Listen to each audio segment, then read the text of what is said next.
Hey everyone, welcome back to the channel. Shopify just released its third quarter results for 2025. The headline numbers are incredibly strong, but you might have seen the stock actually fell. It dropped more than 6% on Tuesday, the day the report came out. So what's going on? How can a company post amazing numbers and the stock still goes down? Let's unpack the results and the market reaction. First, let's get the big numbers out of the way because they are truly impressive. Shopify's revenue grew by 32%, and their gross merchandise value, that's the total value of everything sold on their platform, also rose by 32%. The company is also generating some fantastic cash flow, as its cash flow margin was 18% this past quarter. An 18% margin here is incredibly strong, and this isn't a fluke. It's the 9th consecutive quarter they've posted double-digit free cash flow margins. Strong cash flow is necessary for growth companies like Shopify to ensure that they have the funds available to continually reinvest into their businesses and potentially pursue acquisitions without having to rely on stock offerings, which dilute existing shareholders and drive the stock price down. What's truly remarkable is just how well the business is already growing today. Shopify's president, Harley Finkelstein, says that a new entrepreneur makes their very first sale on Shopify every 26 seconds. Unsurprisingly, that means the company is getting much larger in scale. It now accounts for 12% of the entire US e-commerce market. And it's not just startups that are responsible for all this growth. While Shopify is famous for helping brands like Gymshark and Vori grow from an idea in a garage to a massive operation, they're also the platform of choice for global icons. Companies such as Estee Lauder, David's Bridal, and Michael Kors all use Shopify's platform. These huge companies are migrating to Shopify to modernize their tech and, as Shopify puts it, future-proof their businesses. So how exactly are they future-proofing? It all comes back to AI, specifically agentics. They're going big on what they call agentic commerce. So what does that actually mean? It means turning AI from a simple chatbot into an agent that can actually do things for you, like shop.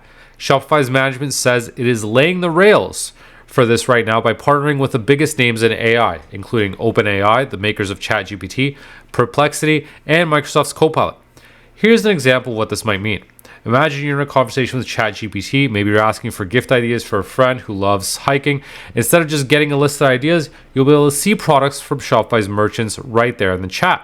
And you won't just see them, you'll be able to buy them right from within the AI conversation. The order will flow seamlessly and directly into the merchant's Shopify dashboard, just like any other sale. The customer never has to leave the chat, never has to open a new tab, never has to go find a website. The store comes directly to them right where they are. This is a massive bet on the idea that in the future, commerce will happen everywhere, especially inside these new AI-powered conversations. Shopify can't afford to invest heavily into its long-term growth. It finished this quarter strong and immediately gave a powerful outlook for the next one. Management is projecting revenue growth in the mid to high 20s for Q4, and they expect that their free cash flow margin will be slightly above the 18% they just reported. The business is firing on all cylinders, which brings us back to the big question. Why did the stock drop? It may come down to a combination of Shopify's valuation and the growing concern about how hot tech stocks have been of late, and whether AI has created a bubble. Don't forget, Shopify's stock has more than doubled in just the past 12 months. It has been on an absolute tear and recently came off all-time highs. When a stock is priced for perfection, really good news might not be enough to push it higher. It's possible that all this success was already priced in by Wall Street.